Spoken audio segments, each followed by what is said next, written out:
Everyone welcome और welcome back to my channel BA semester 1 Punjabi compulsory ਦੇ ਕਥਾ ਪੰਜਾਬ ਦੇ ਆਪਾਂ ਛੋਟੇ ਪ੍ਰਸ਼ਨਾਂ ਵਾਲੇ ਉੱਤਰ ਕਵਰ ਕਰਾਂਗੇ 1 ਬਾਈ 1 ਟੌਪਿਕਸ ਨੂੰ ਸਮਝ ਰਹੇ ਆਪਾਂ। ਇਸ ਤੋਂ ਇਲਾਵਾ ਚੈਨਲ ਦੇ ਉੱਤੇ ਨਿੱਕੀ ਕਹਾਣੀ, ਮਿੰਨੀ ਕਹਾਣੀ, ਅਖਬਾਰੀ ਲੇਖ, ਸੰਪਾਦਕੀ ਲੇਖ, ਕਹਾਣੀ ਦੇ ਤੱਤ, ਠੀਕ ਹੈ, ਮਿਡਲ ਵਗੈਰਾ, ਇਹ ਸਾਰੇ ਇੰਪੋਰਟੈਂਟ ਕੁਐਸਚਨ ਮੈਂ ਬਹੁਤ ਈਜ਼ੀ ਵੇ ਦੇ ਨਾਲ ਕਰਵਾਏ ਹੋਏ। ਕਿਸੇ ਵੀ ਚੈਨਲ ਦੇ ਉੱਤੇ ਤੁਹਾਨੂੰ ਇਹ ਚੀਜ਼ ਦੇਖਣ ਨੂੰ ਨਹੀਂ ਮਿਲੇਗੀ।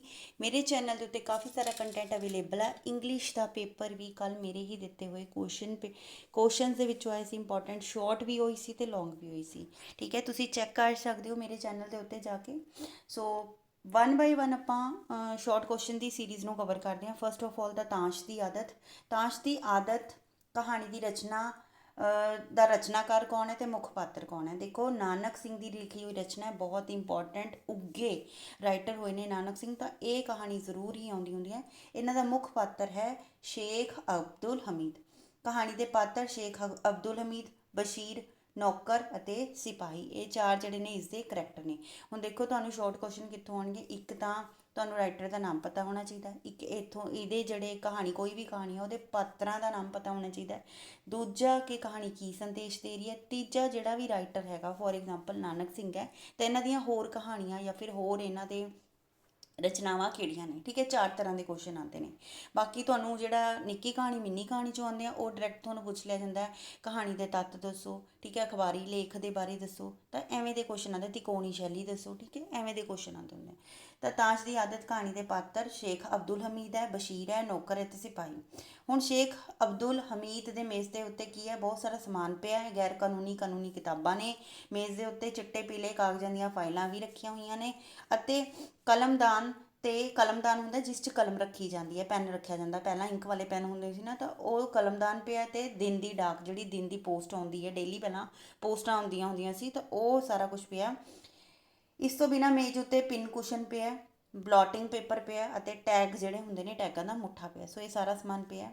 ਅਤੇ ਤਾਸ਼ ਖੇਡਣ ਦੇ ਵਿਰੁੱਧ ਕਿਉਂ ਆਪਣੇ ਬੇਟੇ ਨੂੰ ਡਾਂਟ ਰਹੇ ਆ, ਤਾਂ ਇਹ ਜਿਹੜੇ ਨੇ ਇਹ ਕਹਿੰਦੇ ਨੇ ਵੀ ਅਗਰ ਤਾਸ਼ ਖੇਡੋਗੇ ਤਾਂ ਇਹ ਇੱਕ ਗੁਨਾਹ ਹੈ ਅਤੇ ਇੱਕ ਗੁਨਾਹ ਦੂਜੇ ਨੂੰ ਜਨਮ ਲੈਂਦਾ ਹੈ। ਤਾਸ਼ ਖੇਡਣ ਵਾਲਾ ਪਹਿਲਾਂ ਝੂਠ ਬੋਲਦਾ ਵੀ ਹਾਂ ਮੈਂ ਤਾਸ਼ ਨਹੀਂ ਖੇਡੀ, ਉਸ ਤੋਂ ਬਾਅਦ 'ਚ ਗੁਨਾਹ ਕਰਦਾ, ਫਿਰ ਜੂਆ ਖੇਡਦਾ, ਫਿਰ ਗੱਲ ਜਿਹੜੀ ਹੈਗੀ ਜੂਏ ਤੱਕ ਪਹੁੰਚਦੀ ਹੈ ਅਤੇ ਫਿਰ ਜਦੋਂ ਜੂਆ ਖੇਡਣ ਲੱਗਦਾ ਹੈ ਤਦ ਉਸਨੂੰ ਜੇਲ੍ਹ ਜਾਣਾ ਪੈਂਦਾ ਹੈ। ਇਸ ਦਾ ਜਿਹੜਾ ਸ਼ੇਖ ਅਬਦੁਲ ਹਮੀਦ ਦਾ ਚਰਿੱਤਰ ਕਿਹੋ ਜਿਹਾ। ਇੱਕ ਭ੍ਰਿਸ਼ਟਾਚਾਰੀ ਅਫਸਰ ਹੈ, ਗੁੱਸੇਖੋਰ ਹੈ, ਔਲਾਦ 'ਤੇ ਚੰਗਾ ਪ੍ਰਭਾਵ ਨਹੀਂ ਪਾ ਸਕਦਾ, ਕੰਮ 'ਚ ਹਮੇਸ਼ਾ ਬਿਜ਼ੀ ਰਹਿੰਦਾ ਹੈਗਾ, ਹੁਸ਼ਿਆਰੀ ਤੋਂ ਕੰਮ ਲੈਣ ਵਾਲਾ ਪੁਲਿਸ ਅਫਸਰ ਹੈ ਪਰ ਅਸਫਲ ਬਾਪ ਵੀ ਹੈ। ਬਸ਼ੀਰ ਜਿਹੜਾ ਹੈ ਇਸ ਦਾ ਮੁੰਡਾ ਹੈ, ਉਹ ਛੋਟਾ ਜਿਹਾ ਕਰੈਕਟਰ ਹੈ ਵਿਚਾਰਾ, ਹੈ ਨਾ। ਤਾਂ ਬਸ਼ੀਰ ਦੇ ਚਰਿੱਤਰ ਦੇ ਬਾਰੇ ਕੀ ਜਾਣਦੇ ਹੋ। ਮਾਸੂਮ ਹੈ, ਨਿਚਲਾ ਨਾ ਬੈਠਣ ਵਾਲਾ, ਮਤਲਬ ਟਿਕ ਕੇ ਨਹੀਂ ਬੈਠਦਾ, ਤਾਸ਼ ਖੇਡਣ ਦਾ ਸ਼ੌਕੀਨ ਹੈ, ਪਿਓ ਦੇ ਸਖਤ ਸੁਭਾਅ ਤੋਂ ਬਹੁਤ ਦੁਖੀ ਹੈ, ਭ੍ਰਿਸ਼ਟ ਆਚਰਣ ਕਰਕੇ ਜਿਹੜਾ ਹੈ ਉਹ ਉਸਦੀਆਂ, ਕਿਉਂਕਿ ਉਹਨੂੰ ਪਤਾ ਹੈ ਕਿ ਉਹਦਾ ਪਾਪਾ ਜਿਹੜਾ ਹੈਗਾ ਭ੍ਰਿਸ਼ਟਾਚਾਰ ਕਰ ਰਿਹਾ, ਠੀਕ ਹੈ, ਗਲਤ ਹਰਕਤਾਂ ਕਰ ਰਿਹਾ, ਤਾਂ ਕਰਕੇ ਉਹ ਆਪਣੇ ਬਾਪ ਦੀ ਪਰਵਾਹ ਨਹੀਂ ਕਰਦਾ ਅਤੇ ਤਾਸ਼ ਉਹਨੂੰ ਖੇਡਣਾ ਬਹੁਤ ਪਸੰਦ ਹੈ। ਉਹ ਆਪਣੇ ਬਾਪ ਦੀਆਂ ਨਸੀਹਤਾਂ ਦਾ ਪਰਵਾਹ ਨਹੀਂ ਕਰਦਾ ਅਤੇ ਵਿਗੜਿਆ ਹੋਇਆ ਮੁੰਡਾ। ਹੁਣ ਦੇਖੋ, ਇਸ ਦੀਆਂ ਨਸੀਹਤਾਂ ਦਾ ਬਸ਼ੀਰ ਦੇ ਉੱਤੇ ਅਸਰ ਕਿਉਂ ਨਹੀਂ ਪੈਂਦਾ, ਕਿਉਂਕਿ ਉਹ ਬਹੁਤ ਹੀ ਜ਼ਿਆਦਾ ਜਿਵੇਂ ਮੁਜਰਮਾਂ ਨਾਲ ਸਲੂਕ ਕਰਦਾ ਉਵੇਂ ਹੀ ਆਪਣੇ ਬੇਟੇ ਨਾਲ ਕਰਦਾ। ਇਸ ਨੂੰ ਪੁੱਤ ਦੇ ਨਾਲ ਗੱਲ ਕਰਨ ਦਾ ਤਰੀਕਾ ਬਿਲਕੁਲ ਨਹੀਂ ਆਉਂਦਾ ਅਤੇ ਇੱਕ ਖੁਦ ਭ੍ਰਿਸ਼ਟਾਚਾਰੀ ਪੁਲਿਸ ਅਫਸਰ ਹੈ, ਤਾਂ ਕਰਕੇ ਉਸ ਦਾ ਮੁੰਡਾ ਬਸ਼ੀਰ ਵੀ ਉਸ ਦੀਆਂ ਗੱਲਾਂ ਦਾ ਕੋਈ ਵੀ ਉਸ 'ਤੇ ਅਸਰ ਨਹੀਂ ਹੁੰਦਾ। ਤਾਸ਼ ਕਹਾਣੀ ਦਾ ਵਿਸ਼ਾ ਵਸਤੂ ਕੀ ਹੈ, ਬਹੁਤ ਇੰਪੋਰਟੈਂਟ ਕੁਐਸਚਨ ਹੈ। ਇਸ ਕਹਾਣੀ ਦਾ ਵਿਸ਼ਾ ਹੈ ਮਾਪਿਆਂ ਦੇ ਝਾੜ ਝੰਬ ਵਾਲੇ ਅਤੇ ਕਠੋਰ ਰਵੱਈਏ ਅਤੇ ਬੁਰੇ ਚਰਿੱਤਰ ਕਰਕੇ ਉਹਨਾਂ ਦੀ ਬੱਚਿਆਂ ਦੀ ਮਾਨਸਿਕਤਾ ਦੇ ਉੱਤੇ ਜੋ ਅਸਰ ਪੈਂਦਾ ਹੈ। ਸੋ ਇਹ ਇਸ ਕਹਾਣੀ ਦਾ ਵਿਸ਼ਾ ਵਸਤੂ ਹੈ। ਵਿਸ਼ਾ ਵਸਤੂ ਵਿਗਿਆਨਾਤਮਕ ਹੈ ਅਤੇ ਵਿਅੰਗਾਤਮਕ ਹੈ। ਤਾਂ ਤਾਸ਼ ਕਹਾਣੀ ਦਾ ਵਿਸ਼ਾ ਅਤੇ ਉਦੇਸ਼ ਜਿਹੜਾ ਹੈ ਦੋਨੋਂ ਸੇਮ ਹੀ ਲਿਖ ਸਕਦੇ ਹੋ ਤੁਸੀਂ, ਕਿ ਇਸ ਕਹਾਣੀ ਦਾ ਉਦੇਸ਼ ਹੈ ਕਿ ਬੱਚਿਆਂ ਦੀਆਂ ਬੁਰੀਆਂ ਆਦਤਾਂ ਛੁਡਾਉਣ ਲਈ ਮਾਪਿਆਂ ਨੂੰ ਕਠੋਰਤਾ ਦੇ ਨਾਲ ਨਹੀਂ, ਸਖਤੀ ਦੇ ਨਾਲ ਨਹੀਂ, ਪਿਆਰ ਦੇ ਨਾਲ ਪੇਸ਼ ਹੋਣਾ ਚਾਹੀਦਾ ਹੈ। ਕੀ ਇਹ ਸਿਰਲੇਖ ਢੁਕਵਾਂ ਹੈਗਾ? ਹਾਂ, ਇਹ ਸਿਰਲੇਖ ਢੁਕਵਾਂ ਹੈਗਾ, ਕਿਉਂਕਿ ਤਾਸ਼ ਦੀ ਆਦਤ ਜਿਹੜੀ ਹੈਗੀ ਹੈ ਇੱਕ ਮਾਸੂਮ ਬੱਚੇ ਦੀ ਤਾਸ਼ ਦੀ ਆਦਤ ਜਿਹੜੀ ਹੈ ਉਸਦੇ ਬਾਪ ਦੁਆਰਾ ਹਟਾਉਣ ਦਾ ਯਤਨ ਹੈਗਾ, ਪਰ ਸਖਤੀ ਦੇ ਨਾਲ, ਠੀਕ ਹੈ। ਸੋ ਇਹ ਚੀਜ਼ ਇਹਦੇ ਵਿੱਚ ਇਸ਼ਾਰਾ ਕੀਤਾ ਗਿਆ। ਹੁਣ ਨਾਨਕ ਸਿੰਘ ਦੀਆਂ ਦੋ ਕਹਾਣੀਆਂ, ਇੱਕ ਤਾਂ ਹੈਗੀ ਹੈ ਕੱਲੋ, ਇੱਕ ਹੈਗੀ ਹੈ ਤਾਸ਼ ਦੀ ਆਦਤ। ਹੁਣ ਤੁਹਾਨੂੰ ਪਤਾ ਹੈ ਕਿ ਨਾਨਕ ਸਿੰਘ ਨੇ ਤਾਸ਼ ਦੀ ਆਦਤ ਲਿਖਿਆ, ਤਾਂ ਇੱਕ ਤਾਂ ਆਪਾਂ ਨੇ ਇਹੀ ਲਿਖ ਕੇ ਆ ਜਾਣਾ ਜਿਹੜੀ ਆਪਣੀ ਕਹਾਣੀ ਹੈ। ਦੂਜੀ ਕੋਈ ਹੋਰ ਜਿਹੜੀ ਤੁਸੀਂ ਪੜ੍ਹੀ ਹੋਈ ਹੈ ਨਾਨਕ ਸਿੰਘ ਦੀ, ਛੋਟੇ ਹੁੰਦੇ ਤੋਂ ਹੀ ਪੜ੍ਹਦੇ ਆ ਰਹੇ ਹੋ, ਠੀਕ ਹੈ, 7ਵੀਂ 8ਵੀਂ ਤੋਂ ਹੀ, ਤਾਂ ਕੱਲੋ ਜਿਹੜੀ ਹੈਗੀ ਹੈ, ਹੋਰ ਵੀ ਤੁਸੀਂ ਕੋਈ ਇਸ ਤੋਂ ਇਲਾਵਾ ਵੀ ਲਿਖ ਸਕਦੇ ਹੋ। ਭਾਬੀ ਮੈਨਾ ਗੁਰਬਖਸ਼ ਸਿੰਘ ਪ੍ਰੀਤਲੜੀ ਦੀ ਲਿਖੀ ਹੋਈ ਹੈ। ਭਾਬੀ ਮੈਨਾ ਕਹਾਣੀ ਦਾ ਮੁੱਖ ਪਾਤਰ ਕੌਣ ਹੈ? ਭਾਬੀ ਮੈਨਾ, ਠੀਕ ਹੈ। ਇਸ ਤੋਂ ਇਲਾਵਾ ਹੋਰ ਕਿਹੜੇ ਪਾਤਰ ਹੈ? ਕਾਕਾ, ਭਾਬੀ ਮੈਨਾ ਦੀ ਜਿਹੜੀ ਹੈਗੀ ਆ ਮਾਂ ਅਤੇ ਭਾਬੀ ਮੈਨਾ ਦੀ ਸੱਸ ਅਤੇ ਵੱਡਾ ਪੂਛ ਜਿਹੜਾ ਹੈਗਾ ਇਸ ਕਹਾਣੀ ਦੇ ਮਹੱਤਵਪੂਰਨ ਪਾਤਰ ਹੈ।